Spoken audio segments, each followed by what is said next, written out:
I'm going to speak from my area of knowledge and expertise, which is sustainable energy, but I'm going to draw analogues to the circular economy. Also, some of you in this group would know of my background, and it is broader than sustainable energy. In RPS, I would have finished there as Director of Energy, Environment and the Waste Division. So our involvement in campaigns and infrastructure around waste would have been alongside a lot of what I did for about 15 years of my life, my formative years. So I'm going to speak to 6 general areas. First is the business of climate change, how it's just becoming normal to do this sort of thing. Secondly, society and citizens. What do people really think about it these days? And not the type of survey that we would conduct where the audience we have might lead the narrative a little bit, but what does society really think about this? Thirdly, finance and value for money, because not many things happen without that involvement, without that investment, without some return on it, and without us thinking about the externalities. If it's just a return on investment, sure, we might use coal for another 5 years, but there's something bigger than that going on right now. Fourthly, I'll touch on policy direction. And then again, I'll bring it back, not so much cynically, but more directly to finance and business, because this needs to become normal. It can't be seen just as a progressive fad. The sooner it just becomes good for business, good for what I do in my day-to-day life, the better. It's mainstream. Why wouldn't we do it? It becomes a social thing and far stickier to us as human beings. In terms then of the business of climate change, when Donald Trump articulated that he wanted to remove the United States from the Paris Climate Accord, a couple of really interesting things happened. So large American multinational business was galvanized against this almost instantly. 4 or 5 days later, a letter was sent openly to him. And none of the reasons they cite speak to altruism or saving the environment. They talk about strengthening competitiveness, creating jobs, markets and growth, and reducing business risks. That's why they're talking about the Paris Climate Accord. Not to save the planet, but because it's good for business. These are the people who sell us all of the products and services we consume, huge influencers of our minds and bodies, and separately, they employ us, or vast swathes of us, in their businesses. Again, enormous influencers. And there's only one type of business that can convince a human that an iPhone 10 is worth $1,000. People buy these phones. I'm not convinced, but people still buy these phones. So if business thinks that this is the right thing for business, that climate is the way to go, we will follow. Consumers are led. We need to want to do it too, but the more people that convince us that this is normal life, this is the lifestyle choice you want to make, the better. So let's make it normal. Let's make it rational. Of course we should be doing this sort of thing. Less well known is the fact that people even as far on the wing as ExxonMobil and ConocoPhillips, oil majors, also were in the door to Donald Trump and said, don't do this, don't pull us out. It's the wrong signal, it'll be bad for business. Moving on then to perhaps what society and citizens think. So this is a Eurobarometer survey, it's not an Irish survey by Irish people involved in what Irish people think. It's a Eurobarometer survey, independent, objective, and of a representative sample size of the Irish population, not pre-selected by ourselves or NESC or Rediscovery Centre, totally blind. So 68% of people in Ireland thought that climate was a very serious problem, and another 20% thought it was a fairly serious problem. Now, fairly is a typically Irish word, but it still means that it's well on the radar for nearly 90% of the people out there.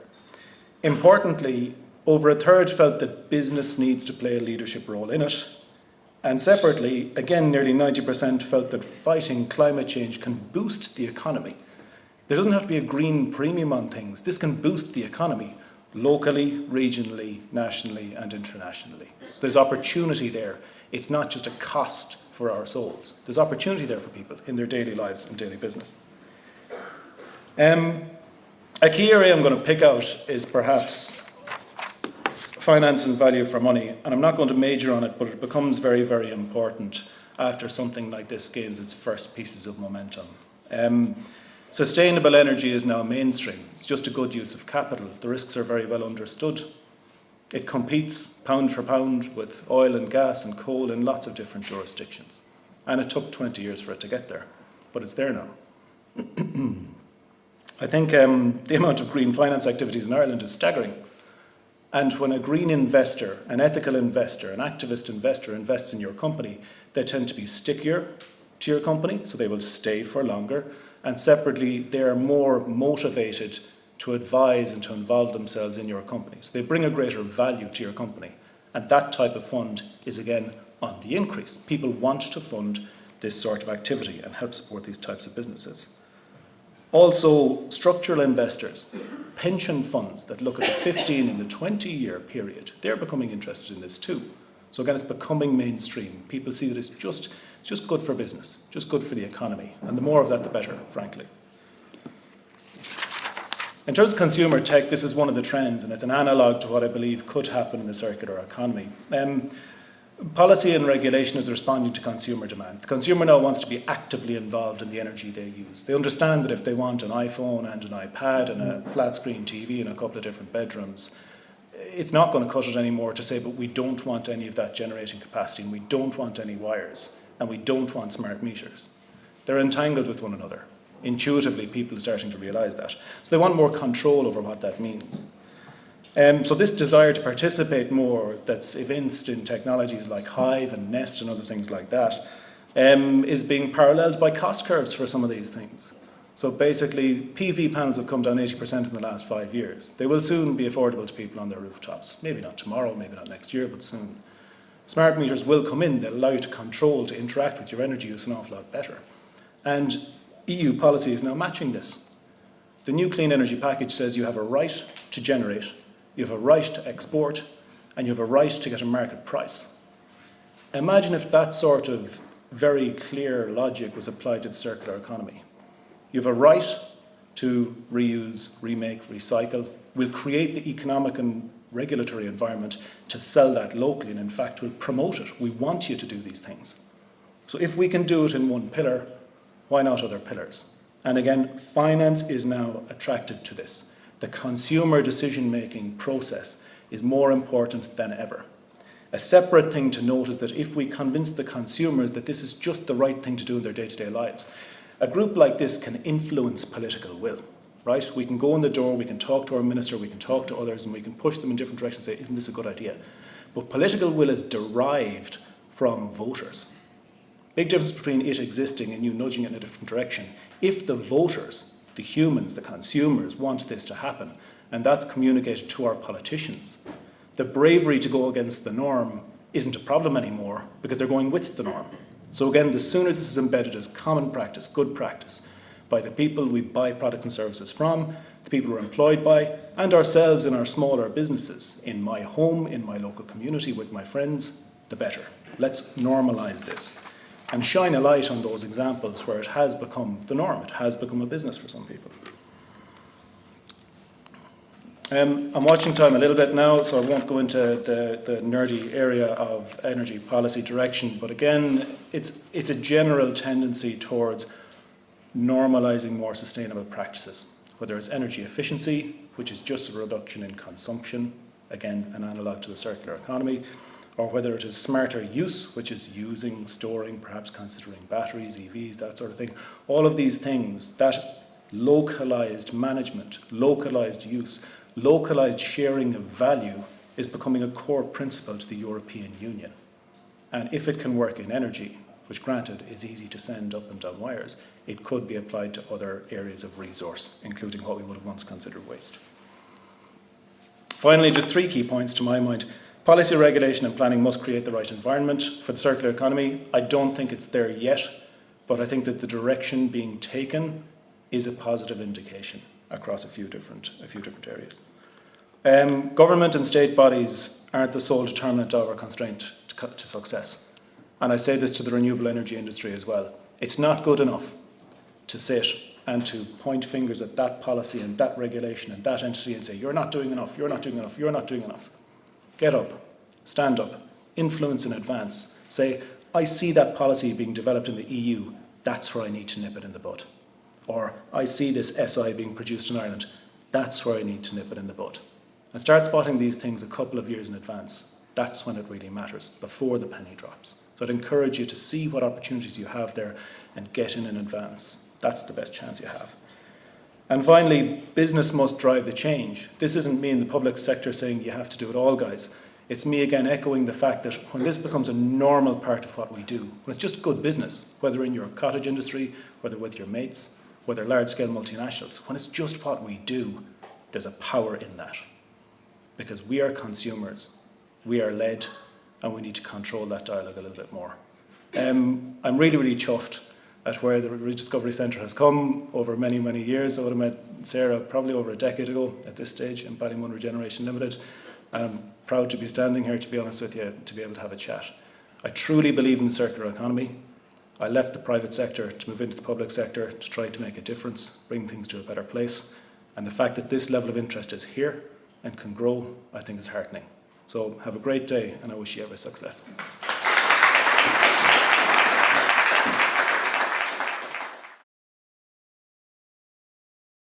Lovely to be here. It's wonderful to have a chance to talk about some work that's only recently completed. It doesn't often happen in NESC. Our timing can sometimes be a bit wrong. So delighted to be here. Thanks very much for asking me. What I'd like to just do in my short time is make 3 key points. Firstly, I'd like to draw on the work that we completed in October. I'll tell you a little bit about that.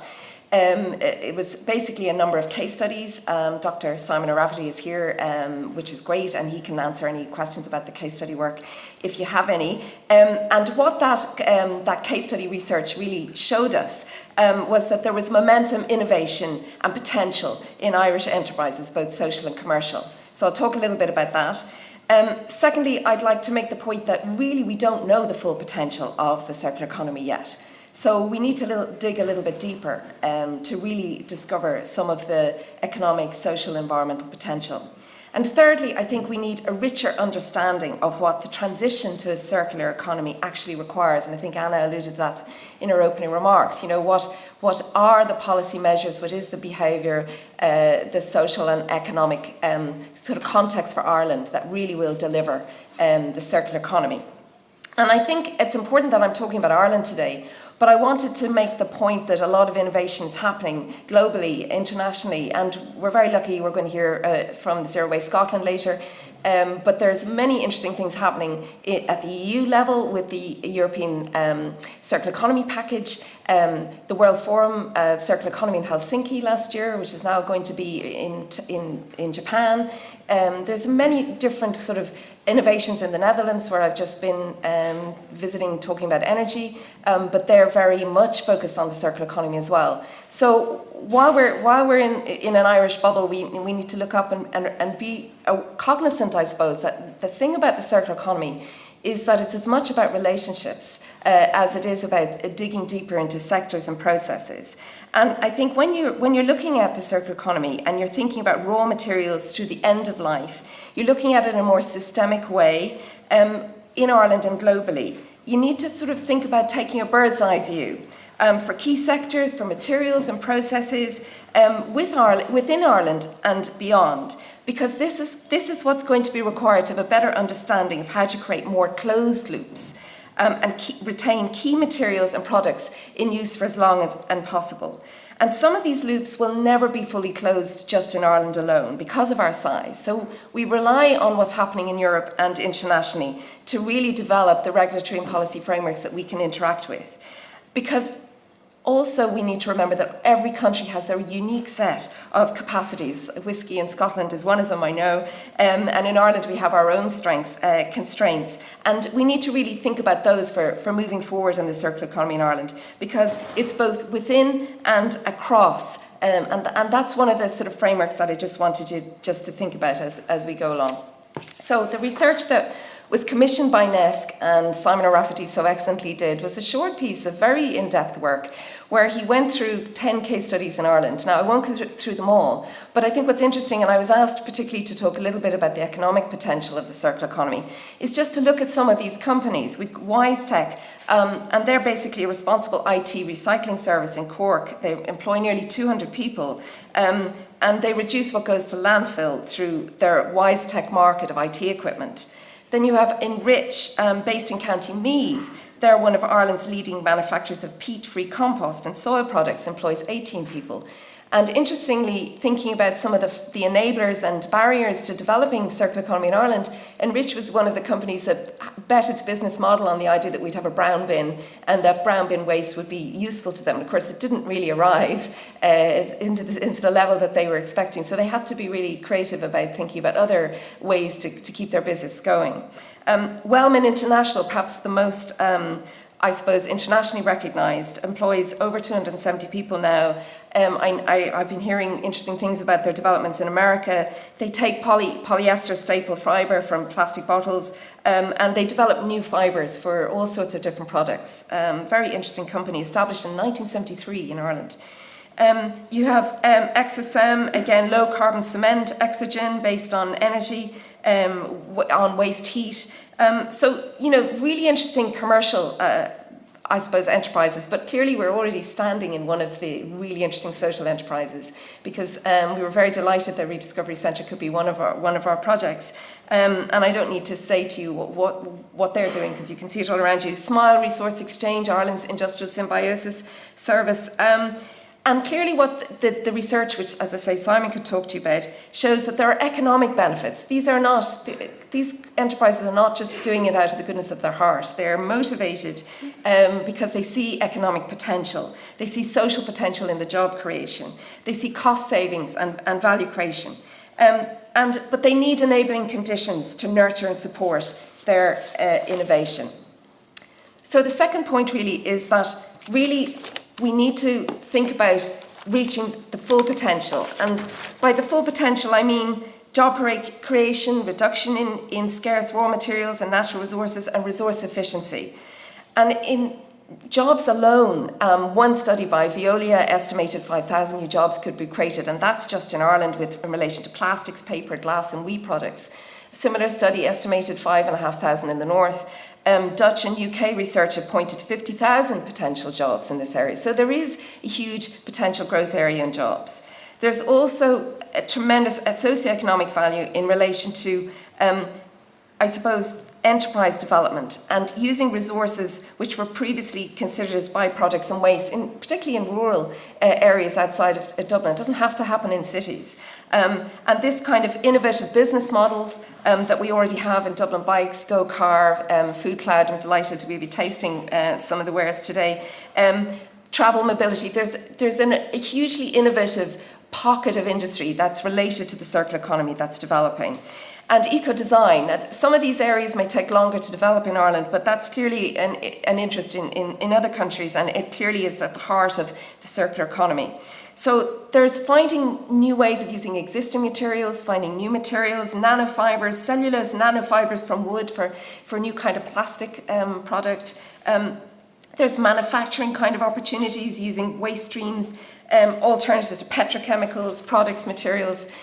And I think we know that there are environmental benefits. It's important to always remember that that's one of the prime reasons we're focusing on the circular economy, because it's worth keeping that in view, that we know that, for example, many people don't realise, but it could be a tremendous value in reducing emissions. The Ellen MacArthur Foundation estimated that 48% of emissions could be reduced by 2030. So that's really important it can do many, many different kind of elements. And I'm going to come back to this point, but I think there's a policy value in the circular economy, because it can offer an avenue to help progress to a low carbon transition. But I think that we need a richer understanding. I think we know so much, but I think the focus of design is absolutely critical. 80% of our product's environmental impact is determined at that stage. And we also need to really consider about innovation, because recognising the levers of innovation, collaboration, design, really will help. Like, for example, in the Finnish and Scottish approaches. Scotland has an 18 million investment fund, that may be more, hopefully Ian will tell us later. But that kind of thinking of let's put innovation at the heart of how we approach this really can be tremendously exciting and also very beneficial. We have a bioeconomy national policy statement that's fairly recent.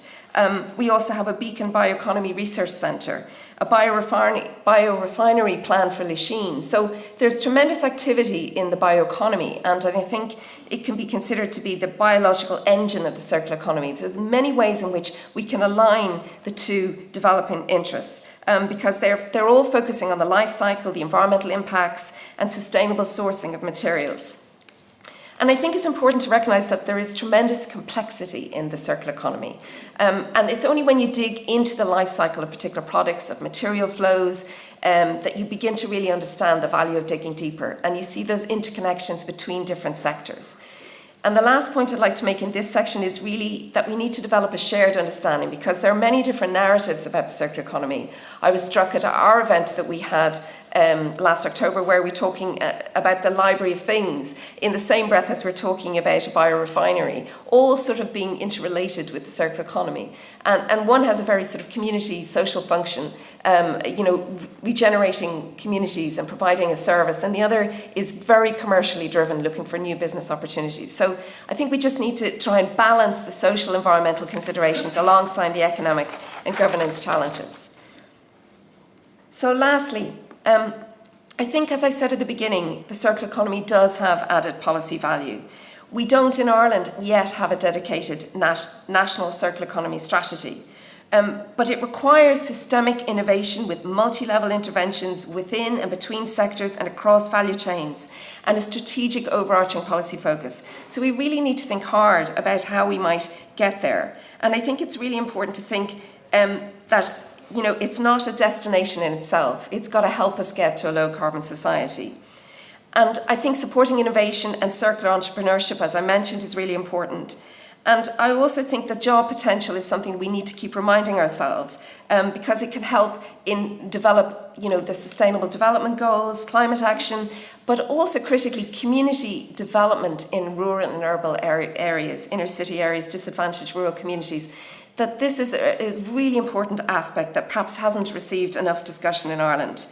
And then in terms of, lastly, I think we're not at the stage yet of developing the policy supports, but we hopefully will be soon. Some of those can be things like responsive regulation and standards, investing in research and development, developing appropriate indicators, and this idea of network governance for stakeholder collaboration. And it really strikes me that today creates a really good opportunity to create a public dialogue on the circular economy. Because civil society has a key role in reuse, recycling, waste reduction, and in technological development. So we really need to keep that in mind as we go forward. So I'll finish there.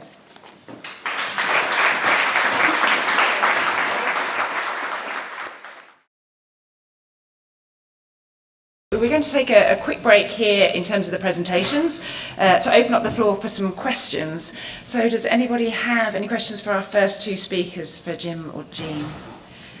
While you're thinking about it, I'm going to ask one. I was interested, Jeanne, what you were saying there around the bioeconomy and the circular economy and the SDGs and climate action.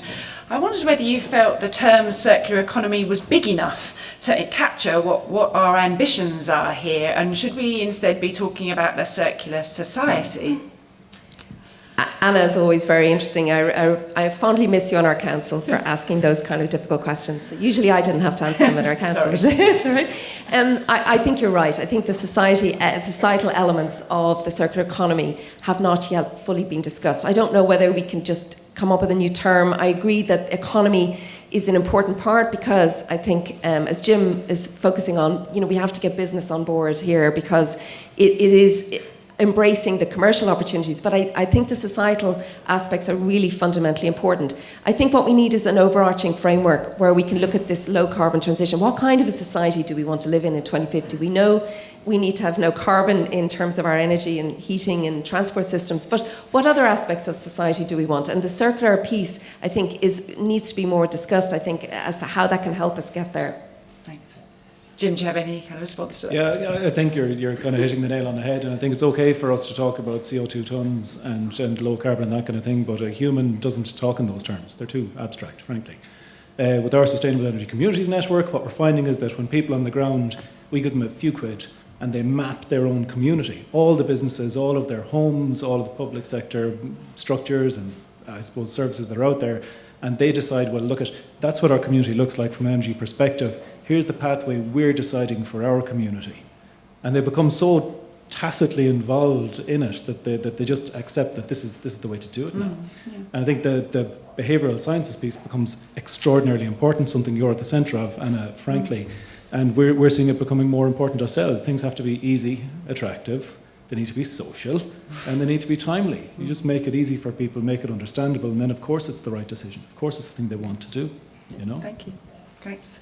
And Shane, we had a question. It's sort of really, I think Jim has pretty much addressed it. It was around that sort of bottom up, how do we get the public, the rest of us, me just sitting here, interested in the circular economy. So I think that the analogue to the sustainable energy community is interesting. Yeah, could you have? Can people start thinking that way? Towns exists. You know, there's lots of things where it could just be that it's doing a good job already. There's loads of channels here. And also, can I just say that, you know, you think about circular economy as this abstract idea, but start talking about plastics. Now everybody's getting really interested in plastics because we recognise that it's just gone to the point where it's destroying our oceans and marine life, and it's now in our human food cycle and water that we drink. So we recognise that if you talk to people in the street about plastics, now you're talking circular economy. Now you can see how reducing the amount we use, keeping things in a closed loop, and reducing the amount of plastic we produce is critically important and becomes alive for people. Thank you. Yeah, we have a question. Sorry, Jim, did you want to come in? Yeah.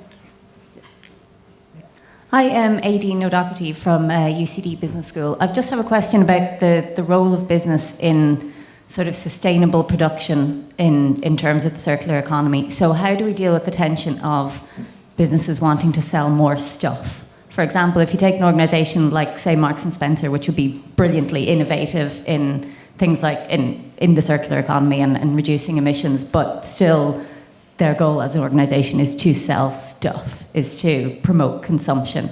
So I'm just wondering how we kind of deal with those tensions. I think really the primary goal of a business is to increase margin and turnover. Stuff isn't necessarily the same thing. So if at the front end of my business I can reduce the amount of stuff I have to buy in terms of raw materials to supply what my client needs, that's the circular economy. I don't need more mines to dig cobalt out of the ground. I just need to use the stuff that's already there. And it's cheaper, so of course I'll do it, you know. Do you want to speak to any case studies, Jeanne, that maybe... Well, I mean, Simon might well have something to input on this because he dug really deeply into some of these companies.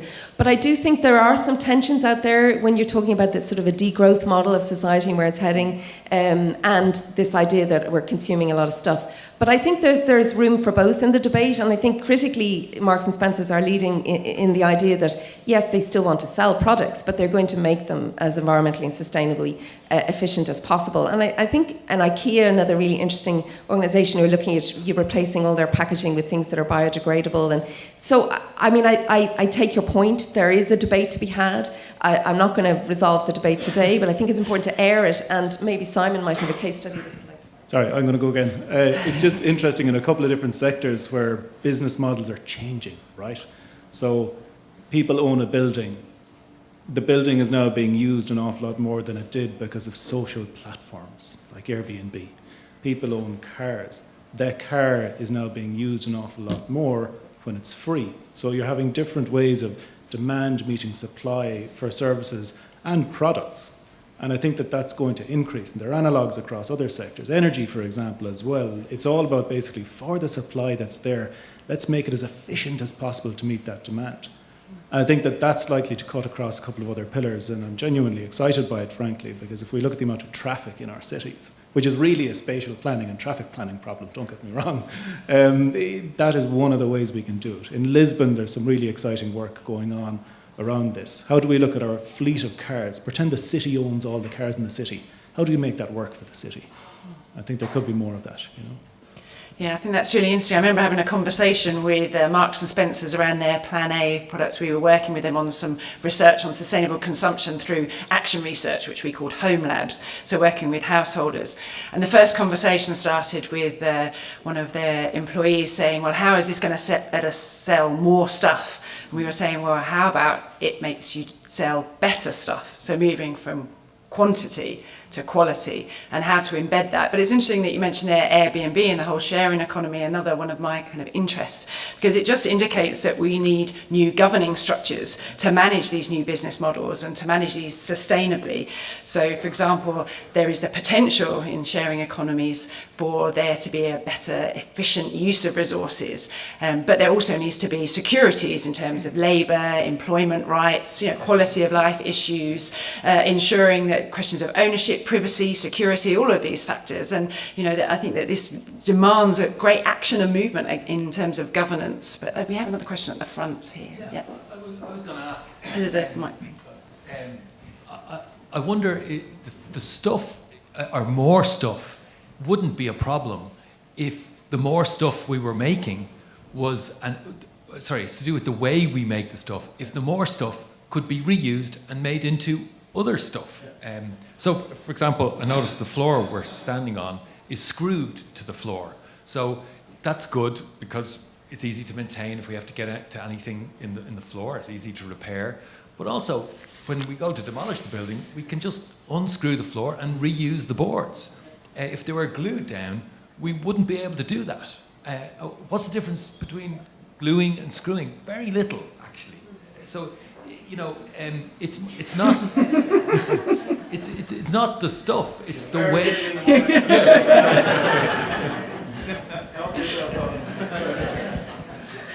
I would like to invite Simon just to make a comment about the importance of design. I know he was here hoping not to say anything.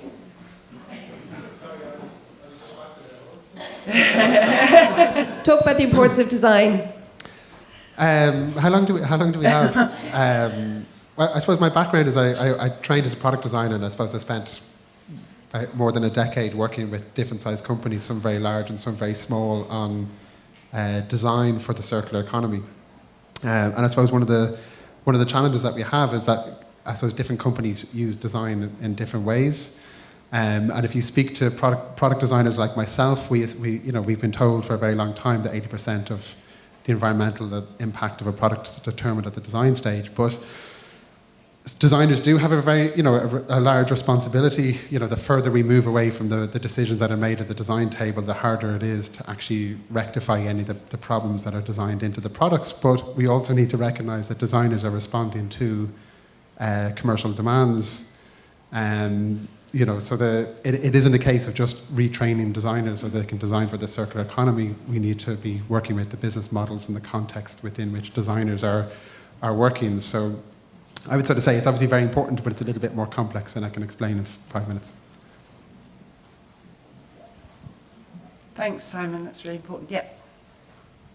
Hi, thanks so much for your talk. I'm Aisling from The New Wardrobe.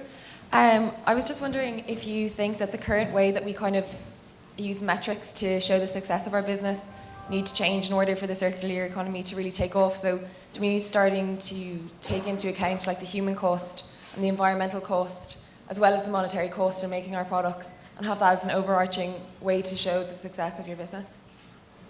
Very good question. Who would like to go first?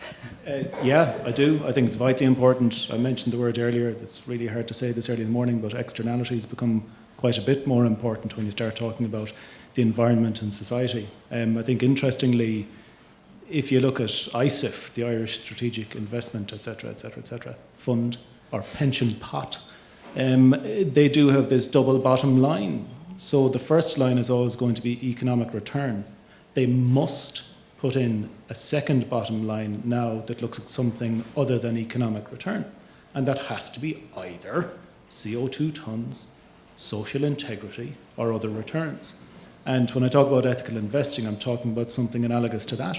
And it is on the increase. And people involved in ethical investment are looking for that second or third or even fourth bottom line. And they care more about what they invest in. They become more involved. They bring more of themselves to that. So I think the more we're willing to talk about it, and the more we move away from the rational economic unit and just talking about a euro, the better. And it can be hard in terms of credibility to say, and also people will feel better about it, because an economist will say, well, put a number on that. And sometimes you can't, but sometimes you don't need to. Do you think that it should be a government policy that we now start kind of taking into account more within our GDP to actually recognise as a country what our national growth does to our environment and the environment of other nations? Do you think it's kind of important for it to come from a lot of different policymakers, as well as kind of businesses doing it as a way to kind of, feel better about what they're doing, I guess? Yeah, so from where I sit, they're doing it in different parts of the jigsaw, but they haven't put it together yet. But I do see enough that I have hope. ISIF is one example, which should only care about return on investment, but they don't. They're told to care about more. And now that the National Economic and Social Council is, I better pass it over. No, I'd just like to just draw on the national natural capital debate and the Natural Capital Committee and the accounts that have been developed in the UK. A very interesting model where they are trying to do that very thing of, not just talking about GDP, but how do you measure a country's development in terms of the resources they have, the impacts they have. It's not an easy thing to transfer. There are indicators being developed at an EU level, and I do think it's something we are going to be talking about soon, about how do you make those kinds of decisions. But it's got to be beyond GDP, I think. I think whatever the actual metric we use, there needs to be some broadening of the one that we use at the moment, and that applies to business, but also as a society as well. But it is going to be coming our way soon. I think that kind of debate, and it's important that you're aware of it and active. Yeah, I agree. I think there's also questions around social capital as well, and social return on investment. There's always the kind of pragmatic desire to kind of conflate everything into capital, into money, into the economics, because it's the commonly familiar frame.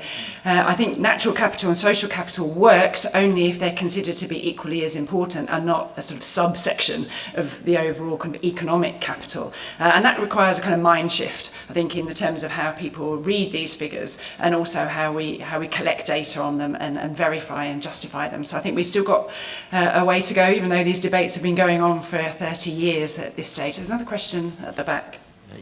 Tommy Simpson is my name, from the Irish Environmental Network. I was just wondering about, you mentioned about new jobs, and obviously there will be new jobs created in the circular economy. But has there been any work done on the amount of jobs that will be lost due to less products, more sharing of existing products, repair, remanufacture, and reuse rather than recycle?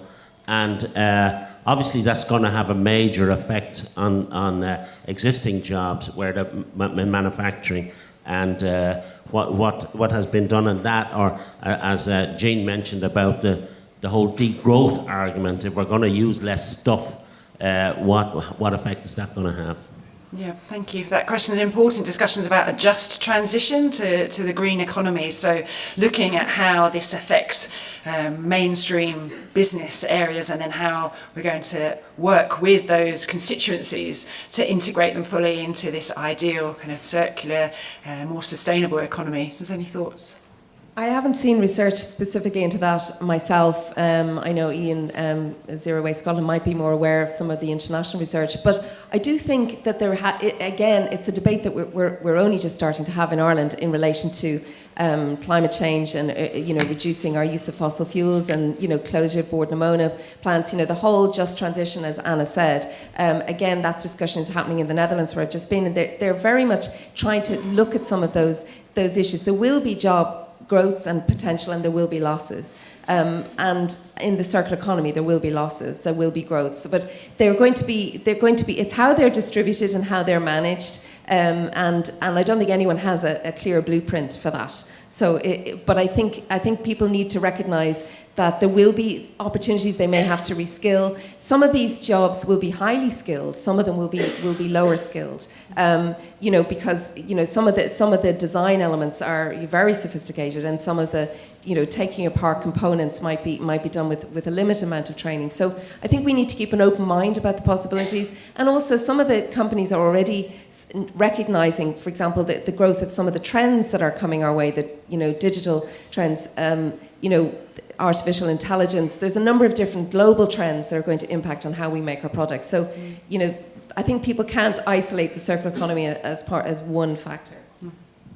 I think that's the key point. We deal with this all the time. So a mehel at harvest time 40 years ago used to be 30 guys in the field. It's now 2 guys with their tractors and combines. It's not to say it shouldn't be considered in the transition to a circular economy and a just economy. But with any technological shift or any societal or economic shift, that's a risk. So it is something we need to consider. How do we help people make sure that their jobs are retained or that they're given the skills to transition along the circular economy? And it's a hard question to ask, so I think it needs to be pointed out and pointed at. But I think it's something that we can do, because as a society we've done it before, and I think we can do it again. Yeah, just to follow on the conference that I was at yesterday, in a session on food waste, they were talking about micro-circular economies, so particularly in relation to food production. So the idea was to how do we design a system reducing food waste, and at every phase in that food chain there's waste or lost food. And the ideas that were emanating were very localised, so this notion that perhaps even it might create more opportunities, particularly in rural areas in Ireland, where the residues through food processing, retailing, production could all offer opportunities in those places. And due to kind of digitalisation things, the idea is possible to operate these kinds of activities, initiatives and enterprises in different spaces. So it's not all about a convergence on the high-tech hub of smart Dublin Docklands, for example, but there are more opportunities in these kind of micro-circular economies that happen at every stage in various chains of production. So do we have any more questions at this stage, or should we move on? Okay, well, thanks very much. That was really, really interesting, and thank you, Jeanne and Jim.